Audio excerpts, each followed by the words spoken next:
Today here at the park we are celebrating World Otter Day. We're very lucky to have both the largest and the smallest species of otters, so we are perfectly set up to show you the differences between them both. Let's go meet them. So behind me here are a pair of giant river otters. We have our female Innie and our male Gordito. Those of you that follow the park before will know these guys' story through and through. They have been together for many, many years, having 25 children together and finally retired here at Longley. The bond between these two is really, really apparent. Giant otters out in the wild will have large family groups, starting with mum and dad, who we've got here, and then any of their children that they'll have over the years as well, creating a really big romp of otters. Are averaging around 7 or 8, but have been seen in groups of up to 20. So these guys come from the Amazon, large open bodies of water, so they need to be perfectly adapted for living in such conditions. You can see if I bring them up here, this is our male Gordito. Already you can see the massive large paws on these guys, massively webbed so they can push themselves and propel themselves through the water. They are really built to chase, catch and kill a shoal of fish as a group, as a family. And then moving towards the back of the tail here, you can see that they have a huge paddle-like tail, also doubles up as a rudder as well, so they can change direction incredibly quickly to be able to really chase after those fast fish out in the Amazon. The whiskers on his head aren't just the only whiskers on his body. The underside of their elbows also have whiskers, so if they do lose sight of their prey for just a split second, they can still feel the movement in the water and still get back to that chase, which is very, very important, as these guys, they'll eat everything up to about 4 kilos of fish per otter out in the wild. So sadly, giant river otters are endangered out in the wild. That's for a number of different things. Their conflicts with humans keeps going on as these guys move closer and closer into civilized areas, because the rest of their habitat sadly is decreasing. We know that sadly the otter habitat is slowly being lost and lost as the Amazon gets smaller and smaller.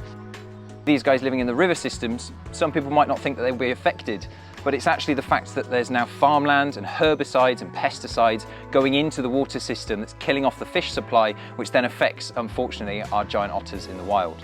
Now, not all hope is lost with these guys. It's actually one of their offspring that is currently back out in South America as part of the reintroduction program. So it'll be their sons and daughters, these guys' grandsons and grandchildren, that will be going back out into the wild to really start to boost the population. There are now places out in Argentina where you can see a giant river otter for the first time in over 100 years. So we are really making a difference, and these guys are definitely at the heart of it.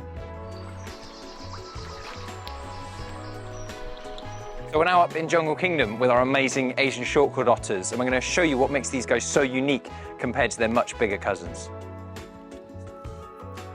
So here we have Bevan and Somali, and the first thing you might notice about these guys is that we give them a slightly different diet to the giant otters. Over with the giant otters, I was feeding fish, but funnily enough, our Asian short-quilled otters aren't massive fans of fish here at the park. We feed them a broad mix of lots of other things, including invertebrates, little mealworms. These guys are really well adapted for the shallower areas. You're looking at areas that might get quite murky when they're rummaging around through the bottom of the riverbed. So actually, their visual sight isn't actually as important as the giant river otters. These guys, it's more to do with their hands. They actually have individual digits as opposed to webbed paws. Most people assuming that otters are perfect around water, they should be very well adapted for being able to swim through incredibly quickly. But these guys are one of the more terrestrial species of otters. They spend most of their time in the shallower ends, almost walking through the river rather than swimming through it. Now, some of you that have been to the park may notice that our Asian short-quilled otters love stones. More importantly, they like flicking them across through their hands. It looks like they're playing with them, but it is a completely natural behavior.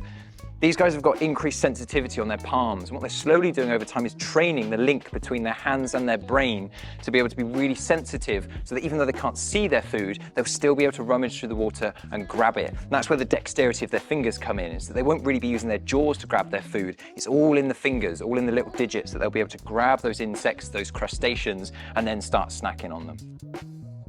Sadly, similar to the giant otters, these guys are at risk out in the wild. They're not quite as endangered as our giant river otters, but they are vulnerable and they are declining.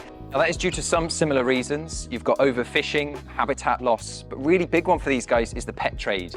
Sadly, being such a cute species, People do often try and bring these guys into their homes, and unfortunately, as otters are quite tenacious and aggressive, sometimes they will start to bite their owners, at which point they might start to remove claws or even teeth to make sure that the otters will stay in their home happy and friendly. Now, you won't see any of that. What you might see is a few cute videos of otters playing around with someone's house, maybe with another pet like a dog, and interacting really well. But what you don't see behind the scenes is sadly what that otter has gone through to be in that house, to be as a pet. And it's just something that we don't want to encourage anymore. Bring them into captivity, keeping the breeding programs going, that's the really important stuff, so that we can sit here and talk to you about otters, and these guys become ambassadors for their species, really showing off what good conservation work is doing. And it means that from here on out, we can start to look at otters in a more positive way and really start to get to the nitty-gritty of conserving them out in the wild. Now, we've only scratched the surface of the 13 species of otters that call our planet their home, but I'm hoping that you can already start to see that how each species can be so different. Next time you're down at the park, pay more attention to the Asian short-quilled otters and the giant otters and how different they are, and not just enjoying them as otters, but two completely separate species with a really, really fascinating way to go about how they explore the wild.